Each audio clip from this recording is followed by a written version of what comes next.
예, 우리 잠깐 같이 기도하시겠습니다. 자비로우신 우리 아버지 하나님, 오늘도 이렇게 한자리에 같이 모여서 성경으로 궁금한 것을 풀 수 있게 해주신 것을 감사합니다. 이 시간 주 성령께서 함께 해주시고 우리의 마음을 열어주시고 또 하나님의 말씀을 바르게 깨달아 알 수 있도록 함께 해주시고 도와주시옵소서. 또 이곳에 참석하지 못한 형제자매들도 어디 있든지 주님께서 지켜주시고 도와주시옵소서. 오늘 모든 시종 주 성령께서 함께 해주시고 도와주시기를 간절히 의지합니다. 고마우신 우리 구주 예수 그리스도 이름으로 기도하옵나이다. 아멘. 성경 예레미야 30장을 찾아보시겠습니다. 이사야 30장,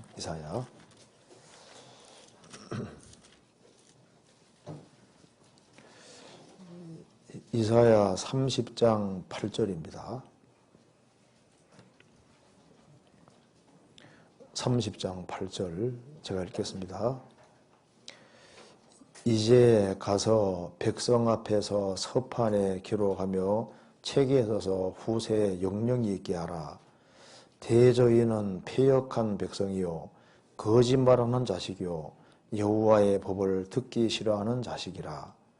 그들이 선지자에게 이르기를 선견하지 말라. 선견자에게 이르기를 우리에게 정직한 것을 보이지 말라. 부드러운 말을 하라. 거짓된 것을 보이라. 너희는 정도를 버리며 첩경에서 돌이키라. 이스라엘의 거룩한 하신 자로 우리 앞에서 떠나시게 하라 하는도다. 20절 보시겠습니다.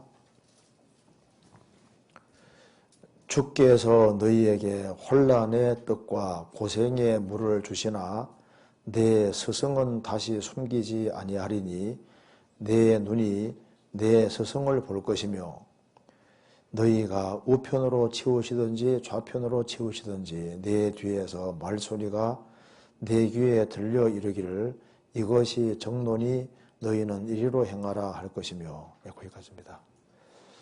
오늘 좀 질문이 좀 좋은 질문들이 많이 나와 있는데 질문하신 분이 여기 와 있어야 되는데 그죠? 질문을 하신 분이 안 와 있으면 참 아쉽다고 생각이 듭니다. 여기 이제 첫 번째 질문이 이제 바로 이사야 30장 20절 이 질문입니다. 주께서 너희에게 혼란의 떡과 고생의 물을 주시나 내 스승은 다시 숨기지 아니하시리니 내 눈이 내 스승을 볼 것이며.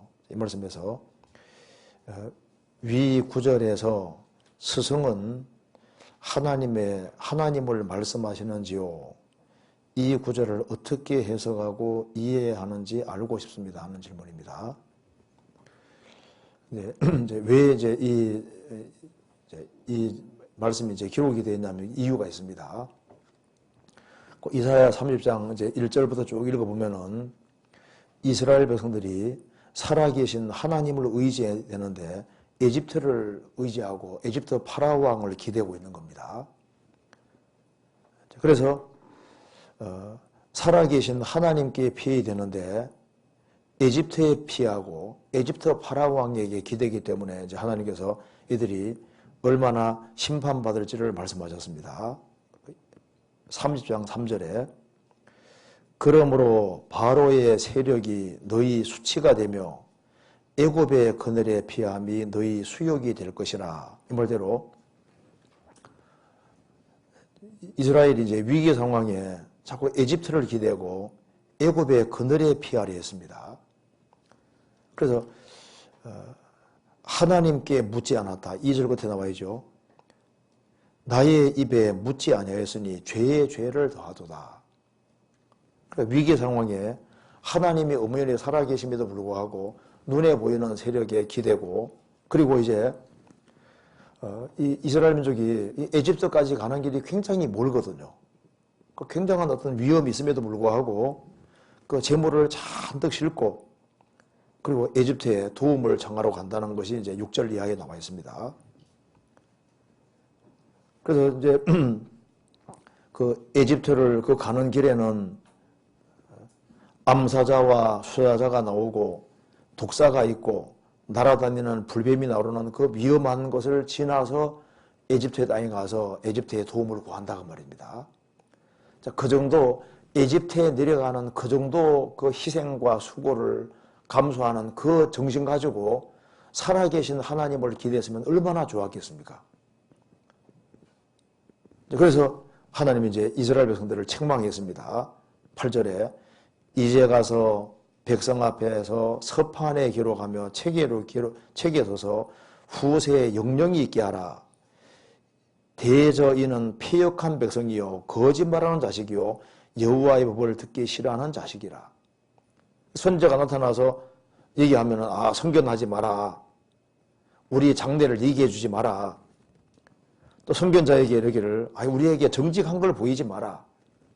왜 자꾸 망한다는 소리 하냐. 우리에게 부드러운 말을 하라. 거짓된 것을 보이라. 우리는 이제 성경에서 말하는 하나님 말씀하시는 정도, 첩경, 지름길은 필요 없다는 겁니다. 그래서 11절에 말한 대로 이스라엘의 거룩하신 자로 우리 앞에서 떠나시게 하라 하는도다. 그래서 하나님을 걷어차고 하나님 말씀을 걷어차는 것은 하나님을 걷어차는 게 되는 겁니다. 그러니까 하나님을 허상으로 생각하니까 눈에 보이는 에집트에 열심히 기대는 거예요. 그래서 하나님께서 이스라엘 백성들을 완전히 심판하신 것이 이제 그 뒤에 이제 기록이 되어 있는 겁니다. 그래서 하나님께서 그들을 심판하시는데 14절에 그가 이 나라를 회파하시되 토기장이가 그릇을 회파함 같이 아낌없이 파쇄하시리니 그 조각 중에서 아궁이에서 불을 취하거나 물 웅덩이에서 물을 뜰고 떠지 못하리. 그러니까 하나님께서 토기장이가 그릇을 완전히 부숴둔 것처럼 이스라엘을 아주 완전히 심판하실 것이기 때문에 이제 그릇이 부서지면은 조금이라도 모양이라도 남아있어 사용할 수 있을 텐데 너무 부서지면 아무 쓸모없게 되는 것처럼 그렇게 심판한 겁니다. 그래서 이것이 바로 바벨론 포로를 말하는 겁니다. 이스라엘 민족이 끝까지 말을 안 듣는 그 결과 하나님이 바벨론 들어서 이스라엘 백성들을 완전히 심판하고 잡아가 버리지 않습니까? 그런데 하나님 이스라엘을 그렇게 심판하셨지만은 그렇지만은 하나님께서 기다리신다고 하셨습니다. 18절에 같이 읽어보겠습니다. 그러나 여호와께서 기다리시나니 이는 너희에게 은혜를 베풀려 하시며 일어나시리니 이는 너희를 긍휼히 여기려 하심이라. 대저 여호와를 공회의 하나님이시라. 무릇 그들을 기다리는 자는 복이도다.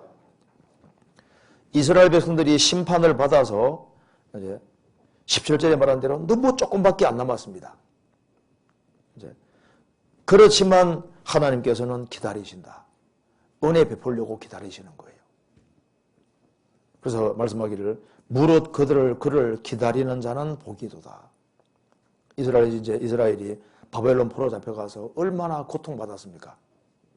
그 고통 속에 하나님께 부르짖었고 하나님은 70년 만에 이스라엘을 해방시켜 주십니다. 그 해방시켜 주실 때 그때 이스라엘 민족이 얼마나 감격하는지 26절에 나와 있죠. 같이 읽어봅시다. 여호와께서 그 백성의 상처를 싸매시며 그들의 맞은 자리를 고치시는 날에는 달빛은 햇빛 같겠고 햇빛은 7배나 되어 7날의 빛과 같으리라. 이스라엘이 바벨론 포로 잡혀가서 70년 동안 살다가 하나님의 특별하신 은혜로 70년 만에 해방이 될 때 그들은 얼마나 기뻤겠습니까? 그래서 이스라엘 땅에 돌아와서 다시 해를 보고 달을 볼 때 달빛은 햇빛같이 느껴질 것이다. 햇빛은 7배나 되어서 7날의 빛과 같으리라. 찬란하게 느껴질 거다 그 말입니다. 그래서 오랫동안 병중에 한 1년 정도 병중에서 고통받다가 오래간만에 처음으로 밖에 탁 나와서 밤에 달이 탁 비치는 걸 볼 때 달빛이 어떻게 느껴질까요? 햇빛같이 그렇게 크게 강하게 느껴지고 그 병석에 1년 동안 있다가 밖에 나와서 1년 만에 태양을 딱 바라볼 때 그 태양이 7배나 밝은 아주 훨씬 크게 밝게 보일까, 느껴질 거 아니에요. 그죠? 자, 그러면 이제 병에 1년 동안 병중에 있는 게 아니라 10년 동안 병석에 누워서 햇빛을 못 보다가 이제 밖에 딱 나오면 맨 똑같은 햇빛인데 느껴지는 건 훨씬 다르게 느껴지잖아요. 그러니까 바빌론 포로 잡혀가서 70년 동안 지렁이 같이 아주 고통받다가 70년 만에 해방돼가지고 이스라엘 땅에 와서 그 달빛을 보고 햇빛을 봤을 때 그 바벨론 제품과하고 다르잖아요. 가슴이 뭉클해지면서 달빛은 햇빛같이 찬란하게, 햇빛은 7배나 밝은 빛까지 그렇게 아주 크게 느껴질 거다 그 말입니다. 이걸 이제 배경으로 하고 있는 겁니다. 그래서 이제 이스라엘이 하나님께 불순종한 죄로 이제 에집트 바벨론에 붙잡혀 갔지 않습니까? 그 바벨론 붙잡혀 가서 이스라엘 민족이 지렁이 같다는 말씀대로 얼마나 고통받았는지 모릅니다. 20절 다시 봅시다. 그래서 주께서 너희에게 환난의 떡과 고생의 물을 주시나, 이스라엘이 바벨론 포로 잡혀가서 얼마나 환난받고 고생받은지 모릅니다.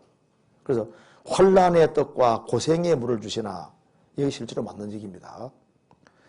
환난의 떡, 고생의 물, 요거 잠깐 찾아봅시다. 열왕기상 22장 봅시다.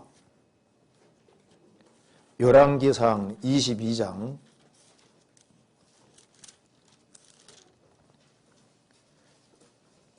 미가야 선지자에 대한 말씀입니다. 미가야 선지자가 이 아합이 죽게 될 것을 얘기를 하니까 아합이 열받았습니다. 그래서 이렇게 말하는 겁니다. 26절 이스라엘 왕이 가로되 미가야를 잡아 부윤 아몬과 왕자 요아스에게로 끌고 돌아가서 말하기를 왕의 말씀이 이놈을 옥에 가두고 내가 평안히 들어올 때까지 고생의 떡과 고생의 물로 먹이게 하라. 고생의 물이란 말이 나와요. 고생의 떡이란 말이 나와야죠. 그러니까 아주 죽지 않을 만큼 아주 조금 주고 물도 아주 굉장히 안 좋은 물 같은 걸 줘서 아주 고생을 아주 일부러 시키는 겁니다. 옛날에는 감옥 가면 뭐 준다고요? 콩밥 먹인다. 우리 어릴 때는 이제 감옥 가면 콩밥 준다 그랬는데 콩밥이 사실 맛있거든요. 근데 이제 여기 고생의 물, 고생의 떡이라는 것은 아주 떡을 죽지 않을 만큼 조금 주고, 떡도 아주 굉장히 안 좋은 떡이지 않습니까? 죽지 않을 만큼만 주고, 물도 있지 않습니까? 추대 아주 안 좋은 이제 그런 걸 줘서 아주 고생을 시키는 거예요. 고생. 그런데 이제 여기 이스라엘 민족도 바벨론 포로 잡혀가서 환난의 떡과 고생의 물을 주신다. 이스라엘은 바벨론 포로 잡혀가서 얼마나 고통받았는지 모릅니다. 그걸 알기 위해서 환난의 떡과 고생의 물을 주신다. 그러니까 실제로 바벨론 포로 잡혀갈 때도 1000km 멀리 잡혀갈 때 얼마나 그 조금밖에 안 줬을 거 아니에요. 물도 좋은 거 줬겠습니까?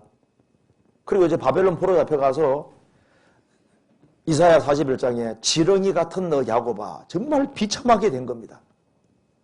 이제 이국 땅에서 포로 생활하는 것은 진짜 비참한 거예요.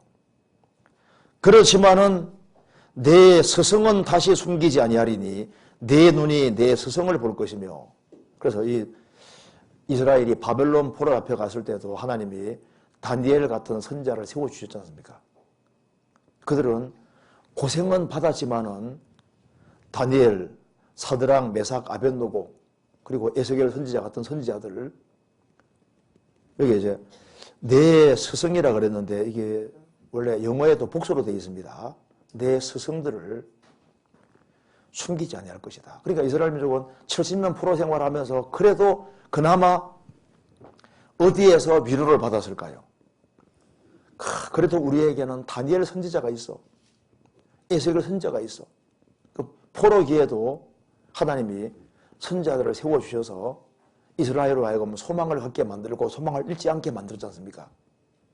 그래서 신비하지만은 빛을 줄 것을 말씀하시는 겁니다.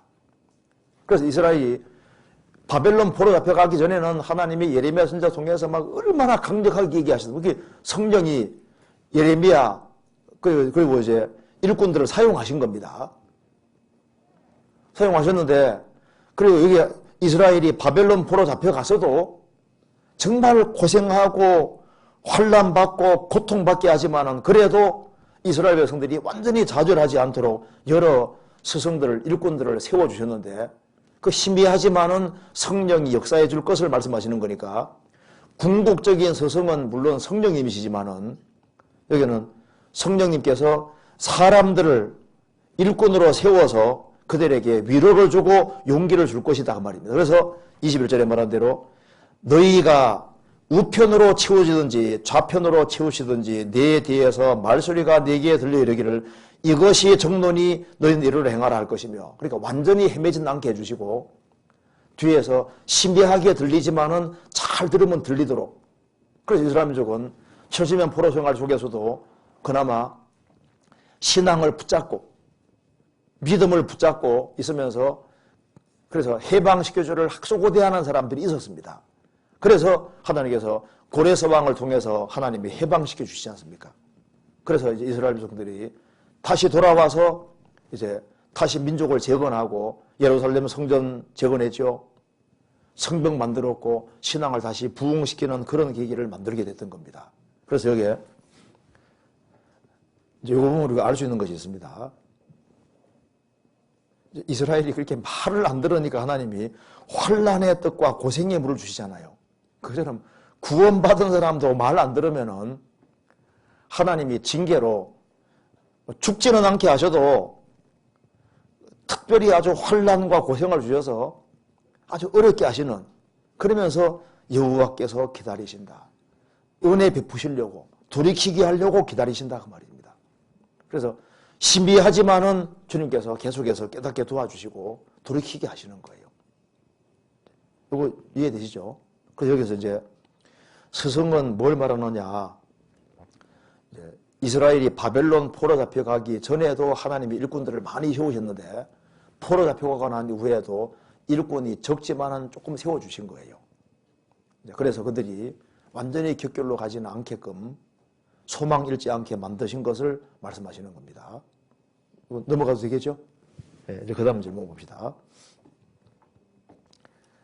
안녕하세요. 정말 복음을 위해서도 세상에서도 열심히 살아서 다니엘처럼 빛나게 살고 싶은 청년입니다. 얼마나 좋아요. 하지만 성경에서 배운 대로 세상을 살아가는 것은 너무나도 어려운 일인 것 같습니다. 잘 아시네요. 직장 생활은 이리 치이고 저리 치여서 따라가는 것도 벅차고 교회에서 맡겨준 봉사, 여기저기서 계속 있는 말씀들과 교제에 참석하기도 체력적으로 너무 벅찬 게 사실입니다.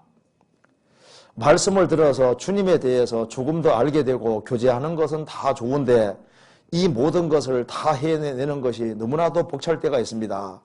주님이 공급하시는 힘으로 하라고 해서 기도했지만 저에게 주신 은혜가 족한 건지 여전히 힘들고 이 모든 것을 다 해내기 위해 체력을 키워야 되겠다는 생각하지만 주어진 일정을 다 해내는 것만 해도 잠잠한 시간을 줄여야 할 판입니다.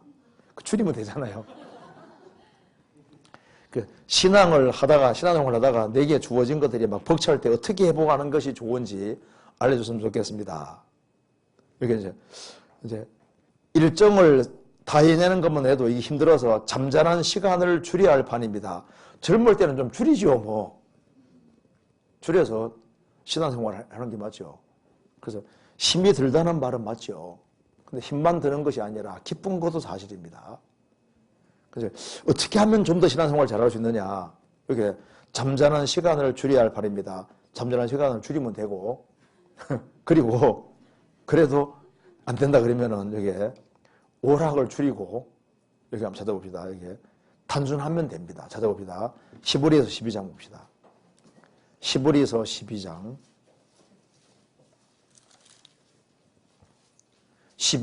1절 찾아봅시다.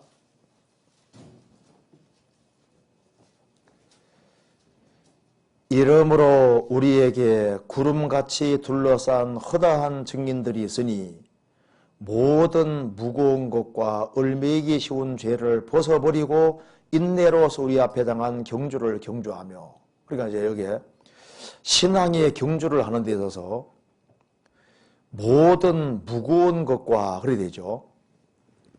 무거운 것을 짊어지고는 다른 박질을 못합니다. 그러니까 이제 이스라엘이 에집트에 살 때 무거운 짐을 지고 살았다고 했습니다. 근데 하나님이 무거운 멍에에서 해방시켜 주지 않았습니까? 해방시켜 주시고 이제 주님이 새로운 멍에를 짊어지고 오시는데 모든 무거운 것을 짊어지고 있으면 다른 박질을 하기 힘들어요. 그러니까 우리가 이제 구원받고 잘 생각해 보면은 직장 생활을 하는 데서 힘든 거, 또 교회 생활하는 데서 힘든 거, 또 내가 무슨 직분 같은 거 맡은 것이 있으면 힘든 것이 있을 거 아니에요. 근데 사실은 주님이 짊어지어 주는 것만 짊어지고 하면은 그렇게 크게 힘들지 않습니다. 근데 문제는 우리가 짊어지고 있는 짐을 체크를 쫙 해보면은 이게 주님이 짊어지우신 것이 아닌데, 직장에서 짊어지운 것도 아닌데 내가 짊어지지 말아야 될 짐을, 무거운 걸 짊어지고 있을 수 있다니까요. 그죠? 그러니까 쓸데없는 짐을 짊어지는 경우도 있거든요. 그 짐 중에 염려라는 짐도 있습니다. 그러니까 염려하지 말아야 될 걸 괜히 짐을 짊어져서 힘든 경우도 있잖아요. 그러니까 주님이 짊어지어주는 짐을 짊어지면은 성경에 분명히 말씀하시기를 내 멍에는 쉽고 내 짐은 가볍다고 했거든요. 그렇지 않습니까? 주님이 짊어지어주는 짐이 이게 무거운, 주님이 그 사람 견딜 수 있는 범위 내에서만 짐을 지어주시니까 과도한 짐을 짊어지는 분이 아니지 않습니까? 분량 이상의 짐을 짊어지울 리가 없습니다. 그렇잖아요. 그리고 주님께서 분량 이상의 짐을 짊어지시면 틀림없이 새 힘을 또 주시는 거예요. 주님은 과도한 짐을 안 짊어지십니다. 그러니까 무슨 일을 시킬 때는 힘을 주시고 시키시는 거예요. 그렇죠? 그러니까 이제 교회를 이제 맡는 것도 마찬가지입니다. 어떤 교회를 담당하게 하면은 그 감당할 수 있는 힘도 주시는 거예요. 그렇잖아요. 그러니까 교회를 맡을 때도 그렇고 교구를 맡길 때도, 이제 교구 맡길 때 힘이 들지라도 주님이 맡기셨으면요, 또 감당할 수 있는 힘도 또 주신다니까요. 청년들도 마찬가지인 겁니다. 힘을 주시거든요. 그러니까 이제 주님이 힘을 주시는데, 주님이 짊어지시는 짐은 분명히 성경에 말씀하기를 내 짐은 쉽고 내 짐은 가볍다고 말씀하셨기 때문에 어린 나이에게 쌀까마 짊어지운 분이 아니지 않습니까? 근데 우리가 이제 짐을 짊어질 때 잘 생각해 보면은 주님이 짊어지운 짐이 아닌데 이건 벗어도 되는 짐인데 괜히 짊어지고 있는 짐이 있을 수 있는 거예요. 그러니까 성경에서 말씀하기를 모든 무거운 것을 벗어버리고, 그러니까 신앙생활은 최대한 간소화시켜야 됩니다. 간소화. 그리고 얼매이기 쉬운 죄를 벗어버리고라고 했는데, 그러니까 이게 이제 얼매이기 쉬운 죄라 그랬죠. 그 죄는 줄이 달려요. 죄에는 줄이 붙어 있습니다. 줄이. 이거 잠깐 좀 찾아봅시다. 잠언 5장 보시겠습니다. 잠언 5장 22절입니다.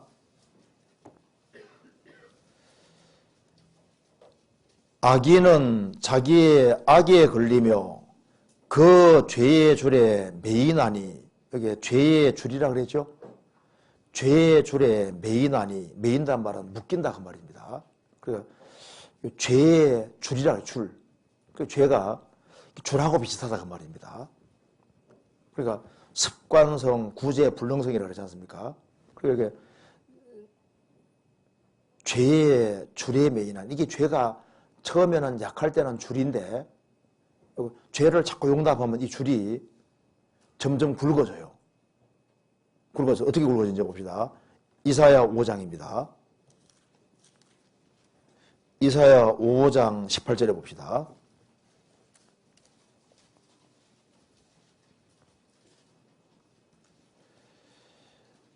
(18절에) 거짓으로 끈을 삼아 죄악을 끌며 술의 줄로 함같이 죄악을 끄는 자는 화 있을진저. 거짓으로 끈을 삼아 죄악을 끌며 술의 줄로 함과 같이 죄악을 끄는 자.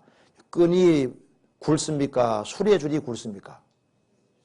술의 줄이 굵잖아요. 그러니까 이제 처음에는 이게 끈인데 조그마한 죄를 달고 다녔는데 죄를 계속 달고 다니다 보니까 이게 이제 죄가 너무너무 눈덩이처럼 불어나니까 이게 앵간한 줄로는 못 끌고 가니까 이제 굵은 수레줄로 끈다. 그 말은 무슨 말입니까? 조그만한 죄였다가 죄가 발전돼 가는 사람은 화가 있다. 그 말입니다. 그리고 죄가 점점 굵어져서 죄 그것처럼 딱 묶어버리는 거예요. 그러니까 죄에 묶이면은 이제 신앙생활이 힘들어지는 거예요. 그러니까 왜 이 신앙생활이 이제 이 재미가 없냐 하면은 죄의 줄에 매이나니. 그 죄의 줄에 매이고 세상 줄에 죄의 줄만 아니라 세상에 뭔가 줄 같은 게 있는 줄에 딱 묶이면은 신앙생활이 이게 재미가 없어져 버리는 겁니다. 그래서 이 세상이나 세상에 있는 것들을 사랑치 말라. 사랑하는 사람은 묶이는 사람입니다. 누구든지 이 세상을 사랑하면 아버지 사랑이 그 속에 있지 아니하니 이는 세상에 있는 모든 것이 육신의 정욕과 안목의 정욕과 이성의 사랑이니 다 아버지께로 쫓아온 것이 아니요 세상으로 쫓아온 것이니라. 그러니까 세상의 줄에 묶이고 세상 사랑에 묶이면은 그러면 이제 아버지 사랑이 요 속에 없으니까 신앙생활이 힘들어지니까 아이고 왜 이렇게 주일이 빨리 다가오나? 왜 수요일이 이렇게 빨리 오지? 또 수요 설교는 또 왜 그래 길어? 또 이게 뭐 구역 모임도 있고 저 모임도 있고 무슨 모임도 이렇게 많고 또 오늘 또 2시에 또 지름단 모임도 있대. 또 아침에 성경 공부도 있고 아니 뭐 여기는 뭐 모임이 이렇게 많아. 그러니까 또 봉사는 또 왜 그렇게 많아? 다 왜 문제가 되냐 하면은요. 줄에 묶이면은 이게 힘들어지는 거예요. 줄에 안 묶이면요. 주일 말씀 들을 때도 막 시간 가는 줄 모르죠.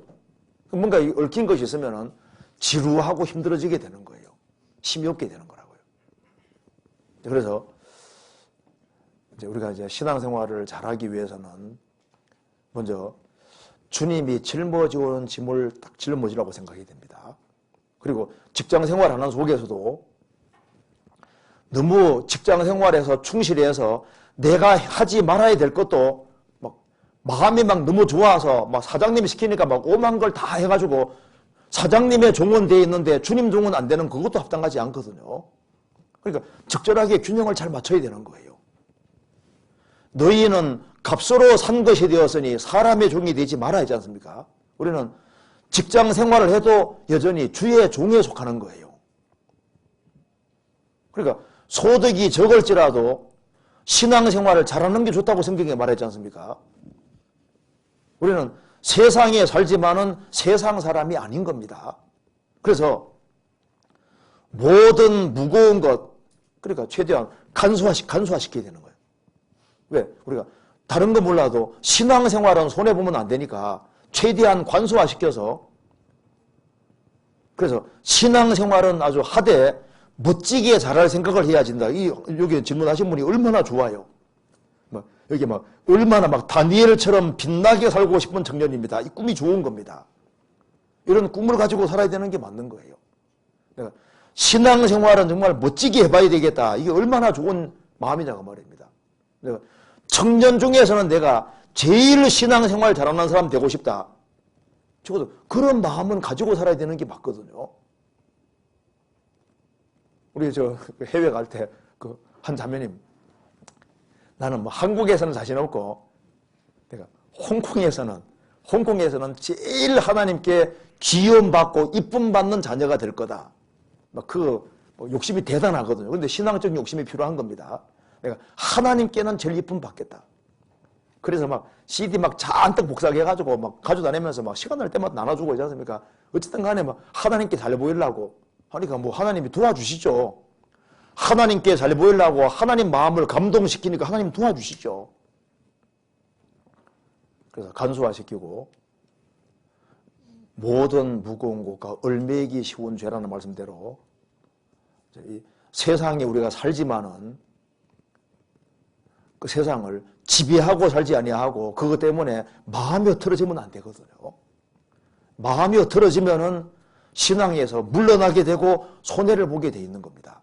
그래서 최대한 간소화시키고 단순화시켜야 되는데 그 삼손이 이제 소래 골짜기로 내려가서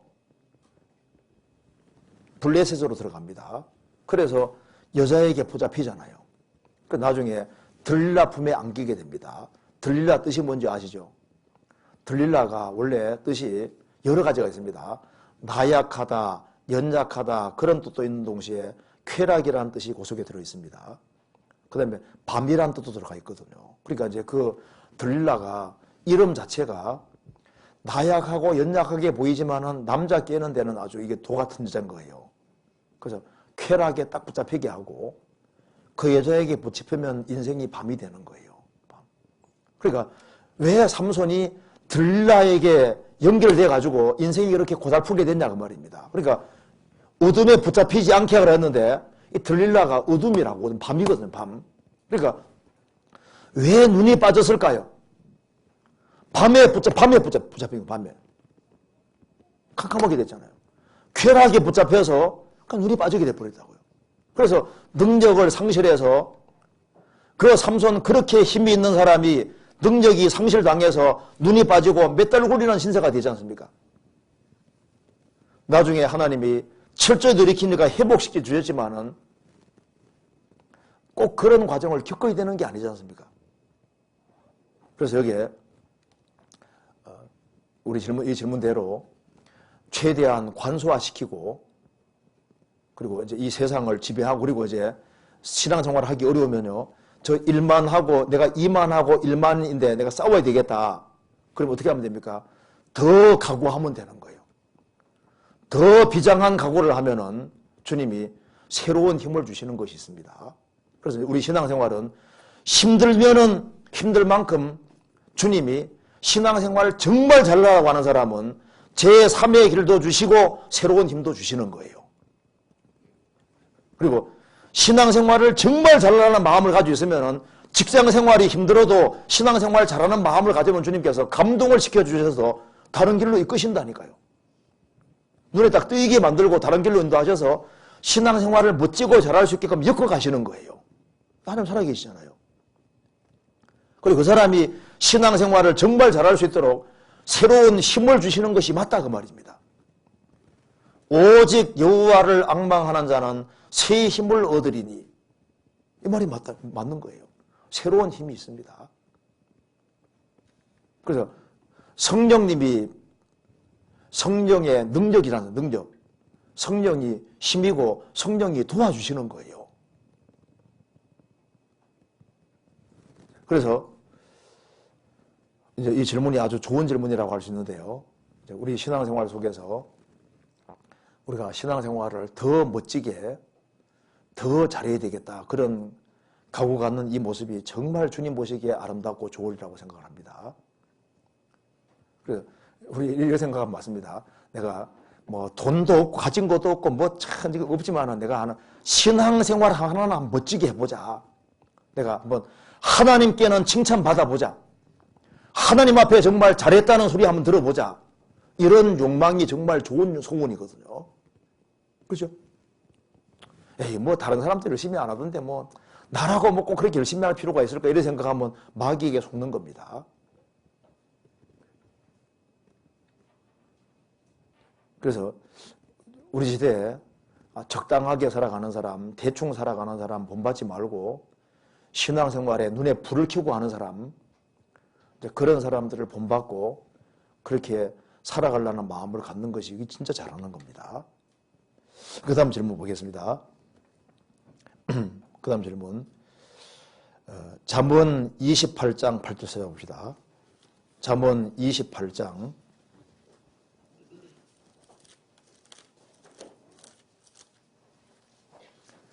8절.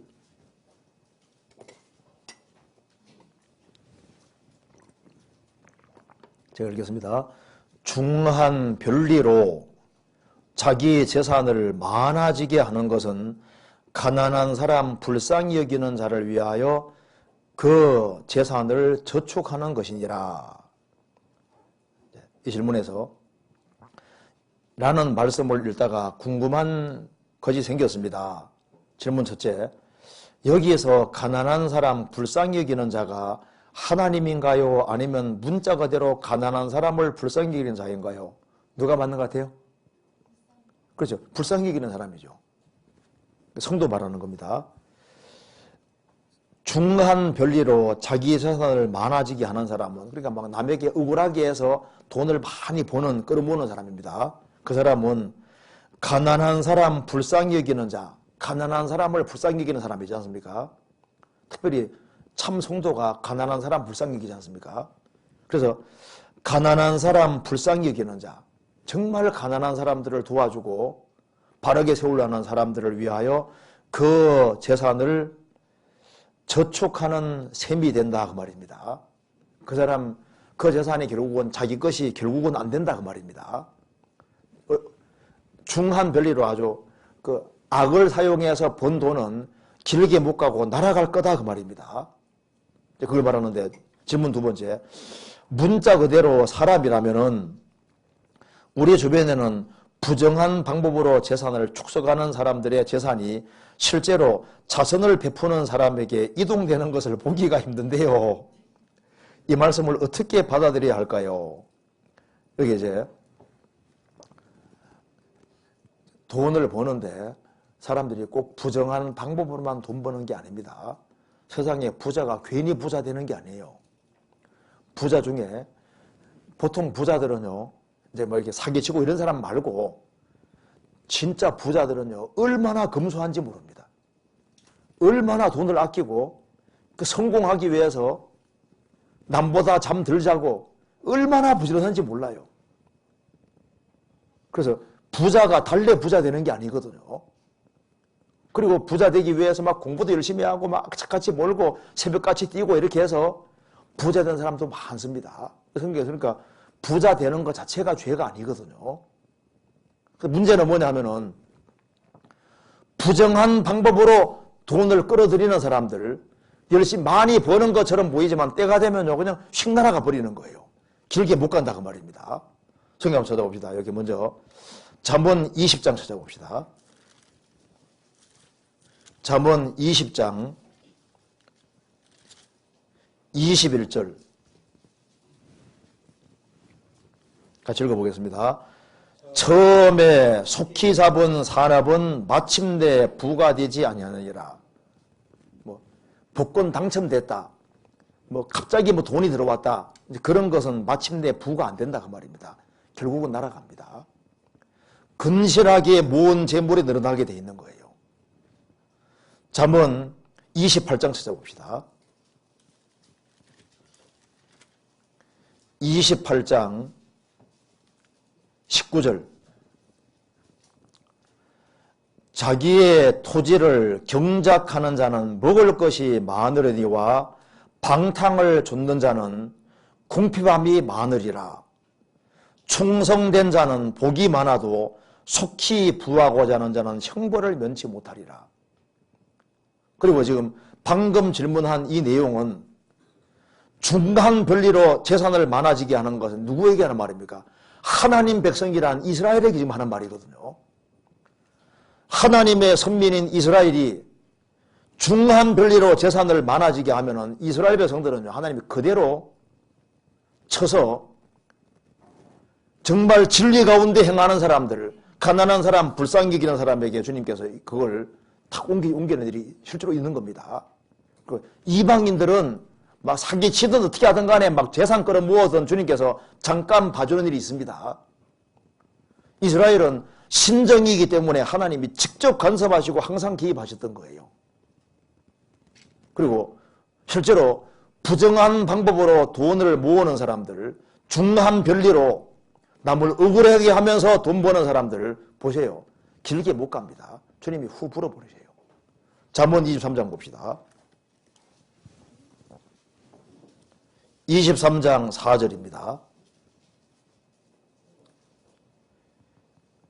부자 되기에 애쓰지 말고 내 사사로운 지혜를 버릴지어다. 내가 어찌 허무한 것에 주목하겠느냐. 정령이 재물은 날개를 내어 하늘에 나는 독수리처럼 날아가리라. 부자 되기에 애쓰지 말고 먹을 것과 입을 것이 있으면 족한 줄로 알라 그 말입니다. 뭐에 대한 열심을 내야 되냐 하면은 신앙생활 잘하는 열심을 내야 된다 그 말입니다. 부자 되기에 애쓰다가 신앙생활에는 손해보는 사람이 얼마든지 있습니다. 부자 되기에 쓰지 말고 내 서사로운 지혜를 버릴지어다. 그러니까 자꾸 돈을 많이 모으려고 자꾸 생각하다 보면은 잔꾀가 자꾸 생기는 거예요. 그러다가 마귀 시험도 많아지고, 그래서 돈에 얽매여서 막 돈 쫓아가다가 신앙 망치는 사람들이 많잖아요. 그러니까 어찌하여 허무한 것에 주목하겠느냐. 주목은 주님께 주목하고 신앙생활 잘한 사람들에게 주목하고, 내가 언제 저런 사람들을 따라갈까 하는 그런 마음 가지고 살아야 된다 그 말입니다. 정령이 재물은 날개를 내어 하늘에 나는 독소리처럼 날아가리라. 근실하게 벌지 아니하고 부정한 방법으로 막 중한 별리를 취해서 가난한 사람 억울하게 하면서 모은 사람들 중년에 휙 날아가 버립니다. 길게 못 가요. 성경 예레미야 17장 보시겠습니다. 예레미야 17장 11절.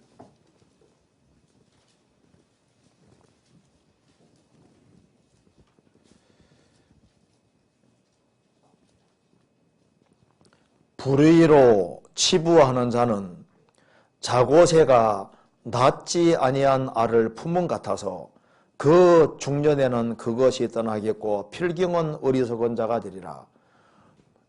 올바르지 않은 방법으로, 바르지 않은 방법으로 치부, 돈 버는 사람은 자고새가 낳지 아니한 알을 품은 같아서, 자기가 낳지 아니한 알을 실컷 품어주면은 다 키워놓으면 중년에 휙 날아가 버리잖아요. 자기 것이 안 되잖아요. 그것처럼 그 중년에는 그것이 떠나겠고 필경은 어리석은 자가 되리라. 불의로 치부하면 결국은 자기 것이 안 된다 그 말입니다. 그러니까 처음부터 근실하게 벌 생각을 해야 되고, 정직하게 벌라고 생각해야 되고, 소득이 적을지라도 의를 겸하고 정직하게 근실하게 버는 길을 택해야 되고, 부정한 방법으로 돈을 많이 끌어모으면은 그건 결국은 신앙생활 잘하는 사람, 그 사람에게 넘어가는 꼴이 될 거니까 그 길을 택하지 말으라고 지금 경고하고 있는 말씀인 겁니다. 실제로 이 부자들 보면요, 정말 근실하고 성실하게 버는 사람들이 있습니다. 그런 거 말고 아주 잠벌이 굴려서 아주 짧은 시간 내에 일확천금 누리는 식으로 해서 남을 우울하게 하면서 이렇게 모은 사람 있지 않습니까? 그거 보세요. 길게 못 가요. 결국은 날아가 버리잖아요. 왜냐하면 배후에 하나님이 계셔서 그런 겁니다. 그 다음 질문 보겠습니다. 이 질문이 참 이게 좋은 질문 같습니다. 제가 읽어보겠습니다. 안녕하세요. 저는 구원을 받은 후 특별히 징계를 많이 두려워하고 있는 형제 성도입니다. 고난은 좋은 것이지만 징계는 제 잘못으로 인한 것이기에 징계가 두렵습니다. 그런데 요나가 기도를 하는데 자신의 상황을 고난이라고 하는 말씀을 보면 의문이 생깁니다. 고난과 징계는 어떻게 구분하고 받아들여야 하는지요? 그러니까 요나가 물고기 뱃속에 들어간 것이 징계였느냐 고난이었느냐 하는 그 질문, 참 중요한 질문이잖아요. 이 질문이 참 이게 성경 열심히 읽어서 그런 것 같은데 이 질문 참 좋은 질문이잖아요.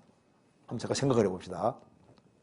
여기 먼저 저는 구원을 받은 후 특별히 징계를 많이 두려워하고 있는 성도입니다. 이거 진짜 이게 맞는 겁니다. 특별히 징계를 많이 두려워하고 있는 성도입니다. 이래야지 맞는 거예요.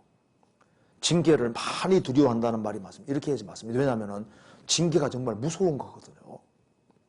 사람들은 에이 뭐 징계 그까지 징계 생각하는데 천만의 말씀입니다. 하나님이 실제로 징계를 하시는 분이지 않습니까?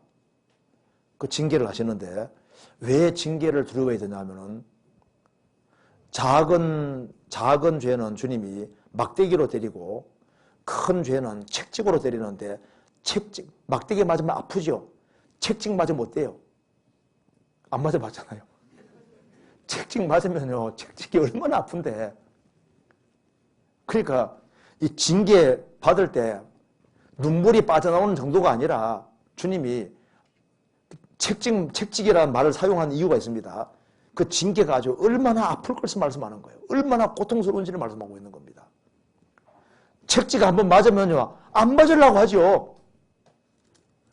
어떤 사람은 감옥 갔다 오지만 하는데 감옥 들어가면 며칠 지나가 봐요. 무조건 나오려고 합니다.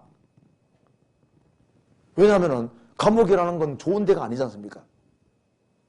그리고 책직 끝까지 맞아보지만 하는데 맞아본 사람은요, 징계는 받을 것이 아니라고. 징계는. 그리고 여기가 두려운 마음 갖는 것이 이거 얼마 맞는 거예요. 우리 시대는 정말 징계를 겁을 안 내는데 당장 안 온다고 좋아할 거 없습니다. 주님이 딱 모아서 때가 되면 정확히 징계 내립니다. 징계는 있습니다. 성경 한번 찾아봅시다. 먼저 시편 89편 보시겠습니다.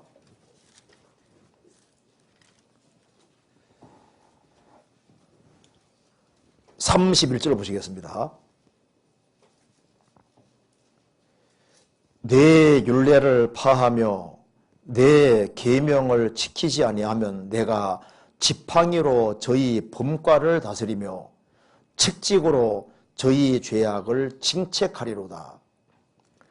범과에 대해서는, 조그만한 죄에 대해서는 지팡이로 저희를 지팡이 맞으면 아프잖아요.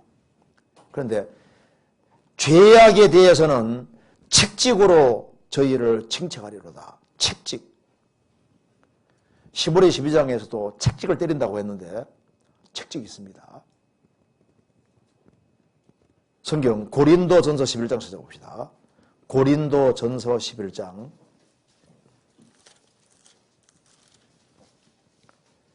11장 30절 한번 같이 읽어보겠습니다. 같이 읽겠습니다. 이러므로 너희 중에 약한 자와 병든 자가 많고 잠자는 자도 적지 아니하니. 고린도 성도 중에 죄를 지어서 너희 중에 약한 자가 많았다. 그리고 병든 자가 많았다. 심지어 잠자는 자, 징계로 죽은 자도 적지 않았다. 주님이 징계로 죽이는 경우도 있다고 말입니다. 그러니까 이게 이제 징계를 참 두려워한다. 맞아요. 그러니까 구원받고 신앙생활은 무조건 조심해서 하는 것이 최선입니다. 일단 조심스럽게 살아야 되는 거예요. 그러니까 뭐 다른 사람들이야 마음대로 뭐 죄 짓고 말든 가든 그건 그 사람이 이기고 우리는 무조건 조심해 살아야 됩니다.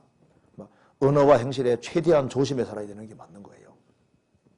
그리고 여기 이제 고난은 좋은 것이지만 맞죠? 고난은 정말 좋은 겁니다. 내가 특별히 죄를 지은 것이 아님에도 불구하고 내게 어려움이 줄 수 있는데 그 하나님이 구원받은 사람에게 그 사람이 견딜 수 있는 범위 내에서 여러 가지 어려움을 주시고 고난 주시는 것은 정말 축복입니다.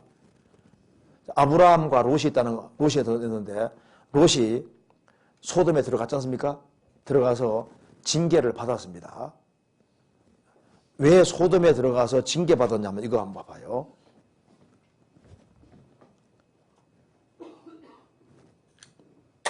아브라함이 이제 아브라함하고 롯하고 같이 애굽에 들어갔습니다. 애굽에 들어갔는데 그 애굽에 들어갔다가 한동안 있다가 나왔는데 아브라함은 애굽에 나와서 신앙이 회복됐습니다. 근데 롯은, 조카 롯은 세상 사랑하는 마음이 들어와서 나중에 소돔으로 들어갑니다. 근데 소돔에 살다 보니까 전쟁통에 휘말려서 잡혀가잖아요. 단북쪽까지 잡혀갑니다. 여기 징계인 거예요. 애굽에, 여기 소돔에 안 살았으면은 겪지 않을 것을 겪게 됐잖아요. 그 징계거든요. 그러면은 이제 아브라함이 쫓아가서 이제 데려왔으면은 어떻게 됩니까?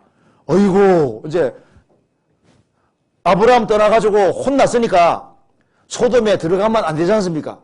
안 되는데 여전히 또 소돔에 사는 거 봐요. 그러니까 징계받으면서도 징계받는지를 모르는 것도 그것도 징계라고요. 무슨 말이 되죠? 그러니까 결국은 소돔에 살다가 소돔 고모라 불탈 때 자기 아내가 죽고 자식 2명이 다 애굽에 소돔에서 물들었습니다. 자기 아버지하고 동침하는 사람이 어디 있냐고요. 딸 둘이 어떻게 아버지하고 동침할까? 그걸 어디서 배운 겁니까? 소돔에 안 내려갔으면은 그걸 안 배우는 거예요. 아브라함과 같이 있으면은 두 딸이 오염될 리가 없고 아버지하고 같이 잠자서 자식 낳는 것은 상상도 못하는 일인데 소돔에서는 비를 비지하니까 보고 듣는 게 그거니까 그대로 오염돼가지고 모압과 암몬을 낳아가지고 대대로 이스라엘 대적이 되지 않습니까? 그 징계다 그 말입니다. 그러니까 아브라함은 진리 가운데 행했으니까 주님께서 여러 가지 시련을 주시고 여러 가지 고난 주시고 그래서 그를 아주 훌륭한 사람으로 만들어 가시지 않습니까? 그런데 아브라함도 고난만 받은 것이 아니라 아브라함도 징계를 받았습니다. 왜? 애굽에 내려가지 말아야 되는데 애굽에 내려가서 누굴 달고 왔습니까? 하갈 달고 왔잖아. 하갈을 달고 왔고 하나님이 분명히 사라 통해 자식 준다고 하셨는데 오래 기다려도 자식이 안 태어나니까 아내 말 듣고 하갈 취해서 잉태하면서부터 집안에 갈등이 생겼죠. 집안에 갈등이 생기고 분란이 생기고 결국에는 이스마엘 낳았는데 이스마엘 후예가 아랍 사람들이니까 이스라엘과 아랍이 막 철천지 원수가 되고 싸우게 되는 그 계기를 만들었으니까 엄청난 징계를 받게 된 거예요. 그러니까 시련은 시련대로 주시고 고난은 고난대로 주시고 또 징계는 징계대로 주시는데 징계를 안 받는 사람이 거의 없잖아요. 그러니까 징계는 다 받는 것이 그 말대로 구원받고 난 이후에 징계를 안 받는 사람들은 거의 없습니다. 여러 가지 면에서 징계를 받는 거예요. 그리고 여기 이제 고난은 좋은 것이다. 맞죠? 욥 같은 경우는 고난을 받은 겁니다. 10명의 자녀가 죽고 재산 날아가고 그거 다 주님께서 그건 정말 고난 주신 맞아요. 그래서 욥은 그런 고난을 통해서 정말 정금같이 된 겁니다. 나에 관한 길을 오직 그가 하시나니 그가 나를 단련하신 후에는 내가 정금같이 나오리라. 그 단련인 걸 알은 거예요. 정금같이 나온다. 그리고 리브가도 분명히 하나님 말씀하시기를 큰 자가 어린 자를 섬긴다고 하셨고 에서가 아니라 야곱이 축복받을 거라고 말씀해 주셨지 않습니까? 그대로 믿어야 되는데 리브가는 야곱을 사랑하고 아버지는 에서 사랑했으니까 장자 축복을 못 받을까 봐 머리에 서서 거짓말을 해가지고 아버지 축복을 받게 만들었지 않습니까? 그 거짓말을 고의적으로 해가지고 아버지 축복은 받았지만은 거기에 대한 징계는 받았잖아요. 그래서 야곱이 이제 도망가서 죽을 때까지 다시 못 받거든요. 그 징계잖아요.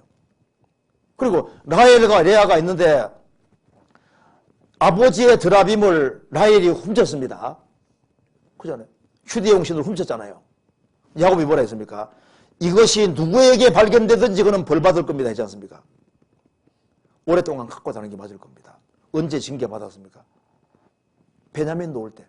베냐민을 낳을 때 아기를 낳으면서 죽는 고통 받으면서 죽잖아요. 아기 낳으면 죽는데 그때 뭘 생각했을까요? 아이고 이건 내가 드라빔 훔친 죄다. 그게 포함되어 있다고 생각했을 거 아니에요. 그러니까 징계는 있다고 말입니다. 근데 이게 이제 질문 내용은 고난은 좋은 것이지만 징계는 제 잘못으로 하는 것이기 때문에 징계가 두렵습니다. 그런데 이제 요나가 기도를 하는데 자신의 상황을 고난이라고 하는 말씀 보면 의문이 생긴다고 말입니다. 찾아봅시다. 요나서 한번 찾아봅시다. 그래, 요나가 문제예요. 요나. 그게 이제 요나서 2장 봅시다. 2장 1절입니다. 요나가 물고기 뱃속에서 그 하나님께 기도하여 가로되 내가 받는 고난을 인하여 여호와께 불러 아뢰어 잡더니 주께서 내게 대답하셨고 내가 수월의 뱃속에서 부러지어졌더니 주께서 나의 음성을 들으셨나이다. 7절에 내 영혼이 내 속에서 피곤할 때 내가 여호와를 생각하여 잡더니 내 기도가 주께 이르러 싸우며 주의 성전에 미쳤나이다.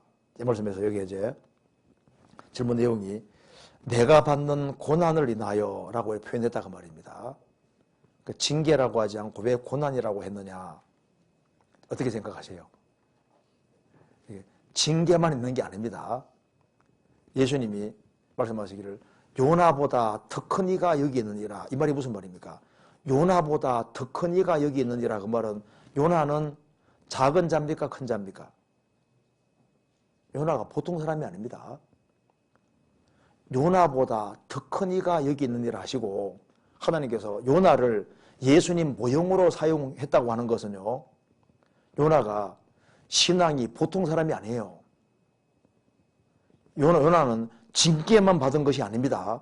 징계만 받았다 생각하면 징계를 받아가지고 물고기 배 속에 들어간 것은 맞지만은 그가 하나님 앞에서는 작은 자가 아닙니다. 대단한 사람인 거예요. 성경 마태복음 12장 보세요.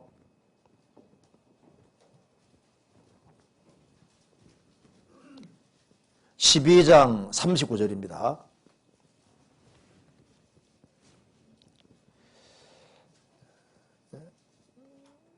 예수께서 대답하여 가라사대 악하고 음란한 세대가 표적을 구하나 선지자 요나의 표적밖에는 보일 표적이 없느니라. 요나가 밤낮 사흘을 큰 물고기 뱃속에 있었던 것 같이 인자도 밤낮 사흘을 땅속에 있으리라. 심판 때 니느웨 사람들이나 이 세대 사람을 정죄하리니 이는 그들이 요나의 전도를 듣고 회개하였음이니와 요나보다 더 큰 이가 여기 있으며 뭐뭐보다 더 크니 요나보다 더 크니 요나가 큰 자입니다. 요나가 그 하고 많은 사람 중에 하나님이 특별히 왜 요나를 예수님의 모형으로 사용하냐 그 말입니다. 그가 왜 이제 요나가 니느웨로 가기 싫어했냐면은 이 니느웨 사람들이 아시리아 사람들이 보통 사람들이 아니잖아요. 아시리아 그 고대 오리엔트 그 지역에서 고대 최대 큰 처음으로 아주 큰 대제국이 이룬 것이 아시리아 제국이거든요. 그 사람들이 얼마나 잔인한지 모릅니다. 이스라엘도 아주 괴롭힘을 많이 당했으니까 아시리아만 지긋지긋한 거예요. 그래서 지구상이 막 싹 없어지면 좋을 나라 생각하면 이게 아시리아니까 그 자기의 적국 중에 적국 이스라엘을 그렇게 괴롭힌 나라에 전도하라 그러니까 요나가 좋겠어요 싫겠어요? 싫은 거예요. 죽기보다 싫은 겁니다. 하나님이 가라고 하셨는데 에이, 나는 죽으면 죽었지 못 가. 그러니까 성질도 보통 사람이 아니죠. 그래서 불순종해서 저 반대쪽으로 지중해 바다 반대쪽으로 다시쪽으로 가는 배를 탄 겁니다. 그래서 하나님께서 보니까 얘 봐라. 그리고 이제 하나님 가능 못 보게 하려고 저 배 밑창에 내려갔잖아요. 그리고 이제 또 굴고 자는 거 봐요. 뭐 배짱도 보통 사람이 아닙니다. 그래서 하나님이 풍랑을 일게 해가지고 결국은 물고기 뱃속에 들어가게 했잖아요. 물고기 뱃속에 들어가서 죽을 고생을 한 겁니다. 그러니까 죽은 자와 똑같은 거예요. 그러니까 하나님 말씀 반대로 했다가 아주 혼났잖아요. 그러니까 징계만 받은 것이 아니라 징계인 동시에 또 한 면에서는 고난인 겁니다. 그러니까 한쪽 측면에서는 징계지만 한쪽 측면에서는 고난인데 왜냐하면은 물고기 뱃속에 들어갔다가 또 금방 끄집어낼 수도 있는데 사흘 밤낮을 반 잡아놓고 그 죽은 자와 똑같이 비슷하게 된 겁니다. 물고기 뱃속에 들어가면요, 제가 그 책을 한번 본 적이 있는데 굉장히 덥답니다. 물고기 뱃속에서 그 의식을 가지고 있으면서 그 더운 데를 3일 밤낮을 견디려면요, 죽은 자와 똑같이 되는 거예요. 그리고 막 얼마나 그러니까 여기에 얼마나 고통받은지 모른다고요. 그리고 요나가 물고기 뱃속에 들어갔다 나왔을 때 흔적이 생겼을까 안 생겼을까요? 예수님이 죽으시고 부활하셨을 때 못자국, 창자국, 흔적이 그대로 남았잖아요. 요나가 물고기 뱃속에 들어갔다 나왔을 때 흔적이 남은 겁니다. 제가 한번 글을 읽어드리겠습니다. 1891년 2월 영국의 포경선 한 척이 남대서양에서 고래 사용을 하고 있었습니다. 선원들은 멀리 바다를 유영하는 향유고래 떼를 발견하고는 두 척의 보트를 내려 고래 물이 가까이까지 다가갔습니다. 작사를 던지자 고래가 고통으로 몸부림을 폈습니다. 그러더니 이내 바다 속으로 사라져 버렸습니다. 선원들은 조금 있으면 고래가 수면 위로 떠오를 거로 생각했습니다. 그러나 고래는 선원들이 타고 있는 보트를 덮쳤고 그중 한 선원은 고래밥이 되고 말았습니다. 제임스 바틀리라는 선원이었습니다. 그날 밤 결국 죽어 수면 위로 떠오른 고래를 포획한 선원들은 분해 작업을 시작했습니다. 그 과정에서 고래의 내장이 조금씩 움직이는 모습을 목격하고 내장을 갈랐습니다. 놀랍게도 죽은 줄 알았던 제임스 바틀리가 기절한 채 살아있었습니다. 고래 뱃속에서 무려 15시간 동안이나 있었던 제임스 바틀리는 고래의 위액으로 인해 피부가 하얗게 탈색되고 온몸의 털이 모두 빠진 상태였습니다. 그는 한 달가량 치료를 받은 후 고래 뱃속에서의 경험담을 들려주었습니다. 그가 고래 입속에 들어가는 순간 작은 이빨에 찔리는 고통을 느꼈고 곧 내장으로 옮겨졌는데 그 안은 상당히 따뜻하고 소량의 공기가 들어있었다고 합니다. 그러나 내장이 수축하는 느낌을 받은 후에 정신을 잃고 말았다는 겁니다. 그리고 1909년에 사망한 그의 모병명에는 현대판 요나라는 글귀가 새겨져 있다고 합니다. 현대판 요나. 그러니까 향유고래는 목이 좀 크거든요. 보통 고래는 목이 작으니까 사람 못 삼깁니다. 새우 같은 걸 먹잖아요. 향유고래는 목이 크니까 사람 들어갈 수 있는 거예요. 들어가서 살았는데 이 제임스 바틀리는 고래 속에 들어갔다가 나와서 몸 자체가 평생 탈색이 돼가지고 색깔이 원살에 안 들어오는 거예요. 자, 그러면 생각해 봅시다. 요나가 이제 물고기 뱃속에 들어갔다가 나왔어요. 나왔으면은 3일 밤낮 동안 있었으니까 그게 죽을 고생했지 않습니까? 거기에 몸에 흔적이 남았을 거 아니에요. 그래서 물고기 뱃속에 딱 나왔을 때 모습 보면요 초라하게 바뀌었을 거 아니에요. 그 몸 가지고 갔을 거 아니에요. 그래서 이제 소리칠 때, 야, 이놈들아, 내가 여기 오고 싶어 온 줄 아냐? 내가 봐라. 이게 물고기 뱃속에 들어가서 나왔다. 봐라. 이놈들아, 내가 봐라. 너희들 40을 위해 망한다, 이놈들아. 하면서 소리쳤을 거 아니에요. 그러니까 만일 요나가 물고기 뱃속에 들어갔다 나왔는데 멀쩡하면요, 니네 사람들이 회개했을까요? 웃긴 소리 하지 마. 네가 무슨 물고기 뱃속에 들어가서 이렇게 할 거 아니에요. 드러나왔던 흔적이 명백히 남아있으니까 봐라 이놈들아 하니까 진짜구나 하고 있지 않습니까? 그러면서 어이구 하나님하고 이제 회개하잖아요. 그래 요나를 하나님께서 특별히 물고기 뱃속에서 사흘 밤낮을 집어넣은 것은 죽인 거나 마찬가지인 거예요. 그래서 주님께서 그가 징계로만 이렇게 뱃속에 들어간 게 아니라 하나님께서 뱃속에 집어넣어서 3일 동안 그렇게 고통받게 한 것이 뭐냐 하면은 그게 한쪽에는 징계지만 한쪽에는 엄청난 고난이었던 겁니다. 그러니까 그는 예수님의 고난에 참여한 사람이 되는 거예요. 무슨 말이 되죠? 물고기 뱃속에 3일 동안 들어가서 나옴으로써 예수님의 죽으심의 고난에 참여한 거라고요. 그러니까 바울 사도가 30년 이상 전도하면서 얼마나 많은 고난을 받았습니까? 그게 이제 그리스도의 고난에 참여한 겁니다. 그리고 여기 이제 모세 같은 사람이 40년 동안 이스라엘 백성 인도하느라 얼마나 고통받았습니까? 그게 그리스도의 고난에 참여한 것이었습니다. 그리스도를 위해 받는 능력을 더 기뻐했다고 되지 않습니까? 그러니까 요나가 물고기 뱃속에 들어가서 고통받은 이것도 징계만이 아니고 고난이 섞여 있는 것이 맞다 그 말입니다. 그러니까 고난이라고 표현한 것이 맞는 거예요. 이해되시죠? 그리고 다윗이 압살롬 피해 도망갈 때 거기 징계도 섞여 있는 동시에 징계만 아닙니다. 압살롬 피해 도망갈 때 그때 제일 힘들었던 데입니다. 사울이 자기를 죽이려고 한 거하고 자식이 자기를 죽이려고 하고 맨발로 도망가는 건 다르잖아요. 그가 기드론 시내를 지났다고 되어 있지 않습니까? 그 기드론은 그 우중충한 탄식하는 슬퍼하는 그런 뜻입니다. 그게 막 핏물이 흐르고 쓰레기들이 막 지나다니고 오물이 지나다니는 그걸 다윗 왕이 맨발로 지나갔다 그 말입니다. 예수님이 세상에 오셔서 오물 같은 세상에 오셔서 더러운 것을 밟으셨잖아요. 더러운 이 세상을 통과했다 그 말입니다. 그러니까 다윗이 압살롬 피해 도망가는 이 장면이 꼭 징계만이 아니라 그것도 그리스도의 고난과 연결되는 거예요. 그는 자식 때문에 엄청난 고난 겪는 걸 통해서 그게 징계 성격뿐 아니라 고난 성격이 들어가 있는 거예요.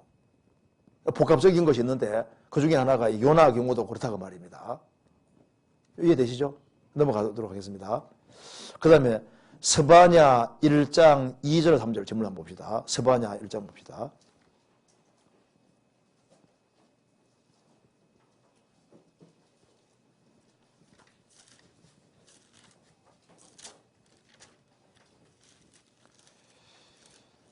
스바냐 1장 제가 읽겠습니다. 2절 3절 제가 읽어보겠습니다. 여호와께서 가라사대 내가 지면에서 모든 것을 진별하리라. 내가 사람과 짐승을 진별하고 공중의 새와 바다의 고기와 거치게 하는 것과 악인들을 아울러 진별할 것이라. 내가 사람을 지면에서 멸절하리라. 나 여호와의 말이니라. 이 질문에서 모든 것을 진별한다고 말씀하셨습니다. 그런데 마지막 전쟁 때 살아남은 사람들이 천당국에 들어가는 유대인의 3분의 1과 소수의 이방 사람들이 있다고 성경에 나와 있습니다.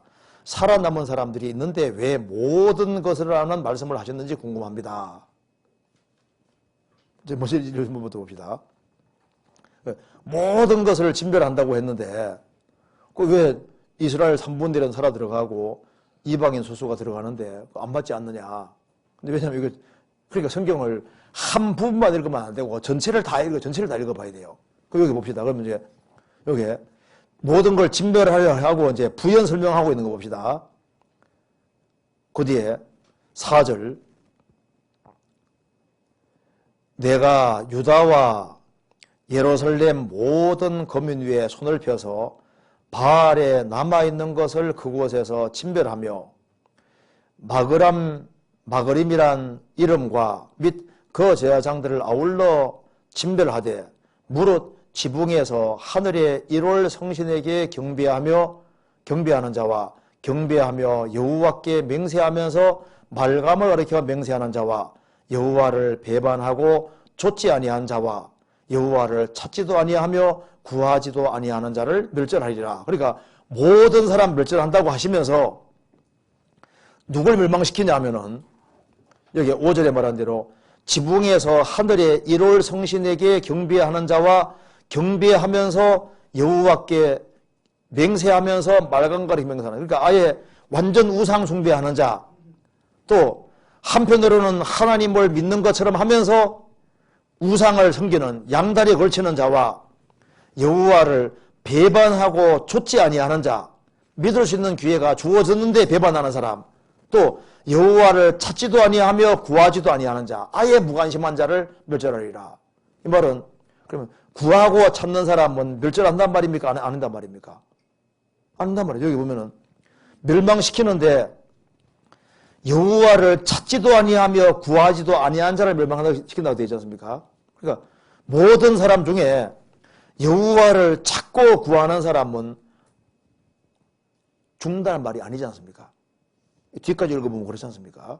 그리고 여기 보면은 1장 12절 보시겠습니다. 그때 내가 등불로 예루살렘을 두루서자 무릇 찢기같이 가라앉아서 중심에 스스로 이르기를 여호와께서는 복도 내리지 아니하시며 화도 내리지 아니하시리라 하는 자를 벌하리라. 그러면 여호와는 복도 내리고 화도 내리는 분이다 하는 사람은 안 죽는 거잖아요. 그러니까 모든 이란 말 자체가 문맥을 살펴봐야 돼요. 문맥을. 2장 1절에 보시겠습니다. 심판을 말하면서 이렇게 말했습니다. 수치를 모르는 백성아 모일지어다. 명령이 시행되기 전 광음이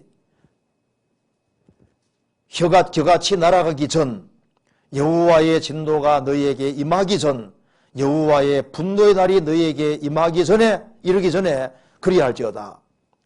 여호와의 규례를 지키는 세상의 모든 겸손한 자들아 너희는 여호와를 찾으며 공의와 겸손을 구하라. 너희가 혹시 여호와의 날에 분노의 날에 숨김을 얻으리라. 그러니까 하나님이 모든 것을 진별한다고 하셨는데 그 내용을 자세히 읽어보면은 진별하시마는 그 중에서 여호와를 구하고 찾는 사람들,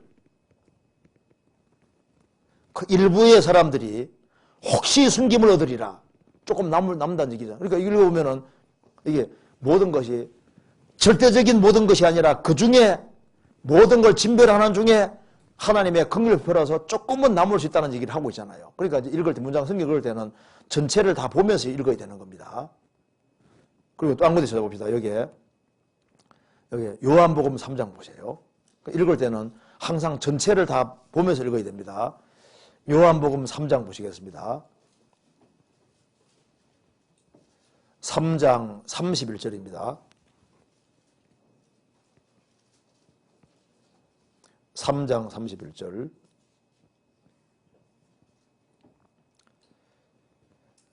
위로부터 오시는 이는 만물 위에 계시고 땅에서 난 자는 아니는 땅에 속하여 땅에 속한 것을 말하느니라. 하늘로서 오시는 이는 만물 위에 계시나니 그가 그 보고 들은 것을 증거하되 그의 증거를 받는 이가 있습니까 없습니까? 없도다. 여기까지 읽으면 안 되거든요. 예수님이 그가 그 보고 들은 것을 증거하되 그의 증거를 받는 이가 없도다. 근데 그 뒤에 보면은 그의 증거를 받는 이는 하나님을 참되시다 하여 인쳤느니라. 그러니까 증거를 받는 이가 없는데 그의 증거를 받는 이는, 그 말은 없는데 드물게 조금 있다는 얘기지 않습니까? 그렇죠? 그러니까 문맥 읽을 때 이제 그렇게 전체를 항상 이렇게 확인해 가면서 이렇게 읽어야 되고, 그래서 성경은 전체 권 가운데 한 권이 있고 한 권 가운데 한 장이 있고 문맥이라는 게 있으니까 문맥 전체를 고려해서 읽어야 된다고 말입니다. 그 다음 질문 보면은요. 그리고 이제 또 질문 또 있습니다. 그 뒤에. 그리고 마지막 환난 기간을 감해 주셨다고 했던 말씀도 하나님은 시건치 않으신 분인데 기간을 감하셨다는 것이 이해되지 않습니다. 처음에 정하신 환난 기간이 모든 육체가 견디지 못하여 구원 얻을 육체가 없을 것이기에 환난 기간을 줄이신 것이라면 처음 기간에 설정에 실수가 있었던 것일까요? 처음부터 감한 기간으로 환난 기간을 정하실 수는 없었던 것일까요? 하나님 이렇게 따지듯이 막 질문한 것 같은데요. 여기 마지막 환난 기간을 하나님께서 감해 주셨다. 이게 하나님은 시건치 않으시는 분인데, 이 문장 잘 이해해야 됩니다. 하나님은 시건치 않으시죠. 시건치 않다는 뜻이 뭘까요? 성경에서 봅니다. 먼저 민수기 23장 찾아봅시다. 이게 무슨 뜻일까요? 민수기 23장 19절입니다.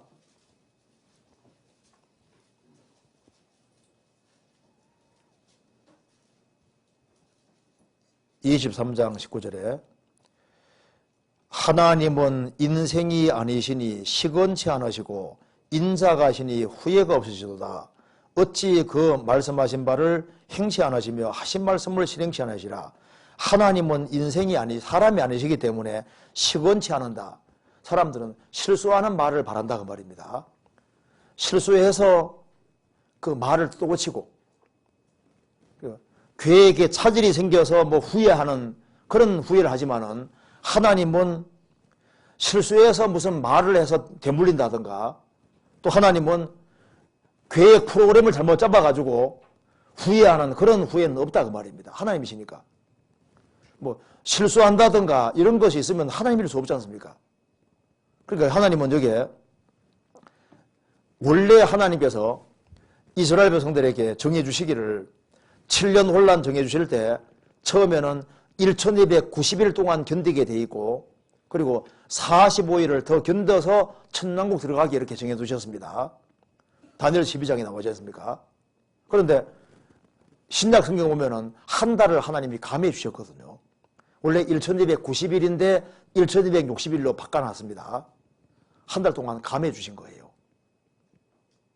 그러니까 저게 이제 감한 것에 대해서 이제 얘기한다고 말입니다. 하나님은 시건치 않으시는 분인데 왜 이랬다 저랬다 하느냐? 왜 그러냐면은 감하신 것은 이렇게 하나님께서 1290일이다 정한 것은 공의이고, 거기에서 한 달을 줄여주신 것은 은혜인 겁니다. 은혜. 아세요? 그러면 하나님이 1290일 동안 막 계속 열받는 게 좋으시겠어요? 한 달 동안 은혜를 베푸셔서 감해주는 것이 좋으실까요? 감해주는 게 좋죠. 이건 은혜인 겁니다. 은혜.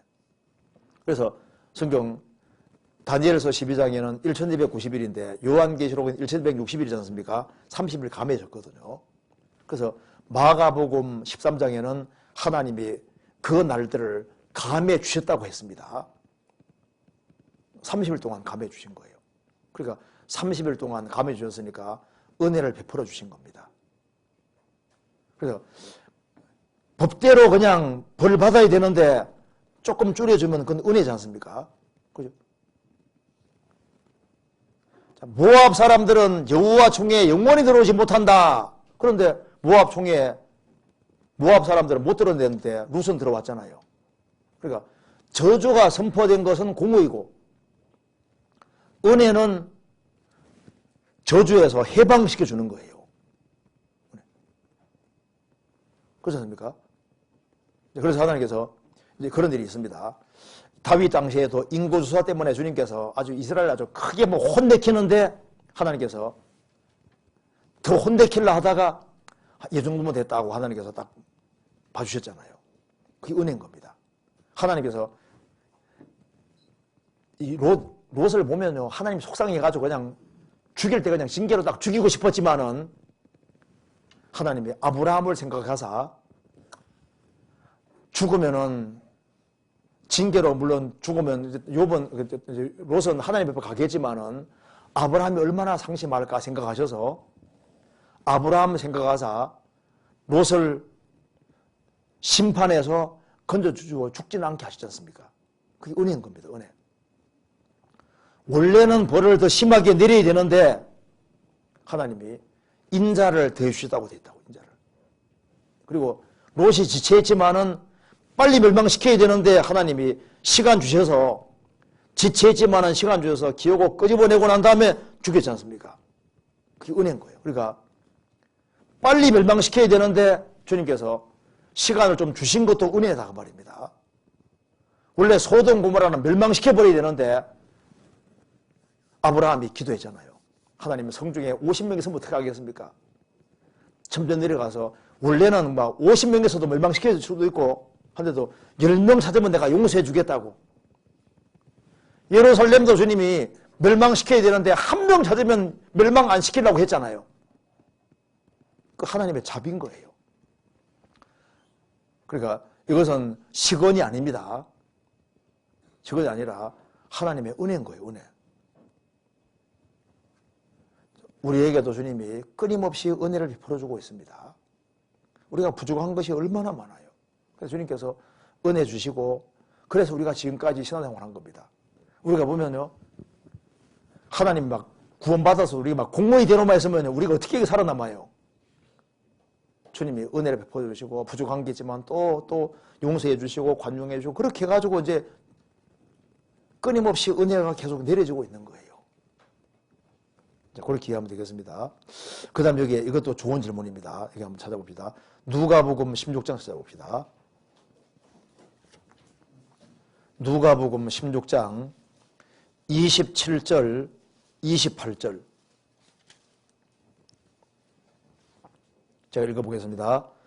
가로되 그러면 구하노니 아버지여 나사로를 내 아버지 집에 보내소서 내 형제 5이 있으니 저희에게 증거하게 하여 저희로 이 고통받는 곳에 오지 않게 하소서. 위 말씀에서 음부에 간 부자가 형제들이 이 고통받는 곳에 오지 않기를 원하는 이유가 궁금합니다. 먼저 형제를 사랑하는 마음으로 인해서 나는 이 음부에 있더라도 사랑하는 내 가족들만은 음부에 오지 않기를 간절히 원하는 마음에서 한 말이라면 지옥에도 사랑이 존재한다는 설명이 되는 것 같습니다. 연구를 많이 했네요. 과연 지옥에 서로 사랑하고 배려하는 것이 가능할까요? 그 뜨겁고 괴로운 곳에서 타인을 걱정하는 마음이 있을 여유가 있을까 하는 생각이 듭니다. 그리고 부자가 세상에 살았을 때 자신이 했던 말과 행동에 여기 이제 생각이 듭니다. 여기까지 이제 듭니다. 이렇게 질문했습니다. 그리고 부자가 세상에 살았을 때 자신이 했던 말과 행동에 영향을 받아 형제들이 음부에 오게 된다면은 형제들에게 원망 들을 것과 곤란한 상황에 처해질 것이 두려워한 말이라고 생각하는 것은 맞는 생각인지요? 이 생각은 너무 과한 것 같기도 하고 무언가 부자연스러운 느낌이 듭니다. 요컨대 사랑의 관점에서 한 말인지 이기적인 관점에서 한 말인지 어느 편에서 생각을 해도 이해가 잘 되지 않는 부분이 있습니다 하는 질문입니다. 좀 좋은 질문이죠. 여기 이제 부자가 음부에 떨어졌는데 음부는 아직 지옥은 아닙니다. 지금 영혼만 지금 가 있는 상태인 거예요. 영혼만. 아직까지 최후의 심판을 받지 않은 지금 중간 단계다 그 말입니다. 지옥 가 있는 상태가 아닌 거예요. 지옥은 세세토록 밤낮 결혼받는다고 했잖아요. 이건 이제 불속에서 호통하고 있지만은 음부는 쉽게 말하면 그런 겁니다. 죄 지으면 일단 붙잡아서 어디 갖다 둡니까? 구치소에 딱 집어넣잖아요. 구치소가 무서울까요? 재판받고 형무소가 무서울까요? 형무소가 더 무섭죠. 그러니까 이제 구치소는 일단 죽음 건너가면 일단 구원 안 받은 사람들 음부에 있습니다. 음부에도 불이 있다고 되어 있잖아요. 근데 이건 이제 약과고 진짜는 최고의 심판대 뵀을 때는 영혼 육체가 재결합이 된 상태에서 심판받고 불못에 들어가는 거예요. 지금은 아직 중간 단계다 그 말입니다. 근데 여기 이제 왜 내 형제 5이 있는데 저희로 이 고통받는 곳에 오지 않게 하소서. 지금 여기 부자가 죽음 건너갔을 때 한편으로는 형제들이 걱정됐다는 말도 맞습니다. 왜냐하면 이 고통받는 곳에 오지 않게 하소서. 고통이 얼마나 큰지 아니까 아직까지 인정이 있는 걸 볼 수 있지 않습니까? 인정이 있는 거예요. 그래서 형제들이 생각난 것이 맞습니다. 그런데 형제들을 걱정해서 한 것은 주된 것은 아닐 거고 더 주된 이유는 여기에 형제들을 만나면 큰일 나는 거예요. 형제들이 오면은 이 사람이 제일 먼저 죽었으니까 맏형님 같은데 맏형으로서 제일 부자였으니까 영향력을 제일 크게 미쳤을 거 아니에요. 그리고 이 거지가 앞에 있는데 이 거지 나사로에 대해서도 그렇게 인색했잖아요. 부자의 땅에서 떨어지는 것으로 배불리려 하며 심지어 개들이 와서 흔들하더라. 그러니까 이 부자는 거지도 불쌍하게 생각하지 않는 사람입니다. 그러니까 이거 봐서는 이 사람이 또 혀를 서늘하게 하소서 이 말 봐서는 혀로 죄를 많이 지었던 얘기잖아요. 혀로.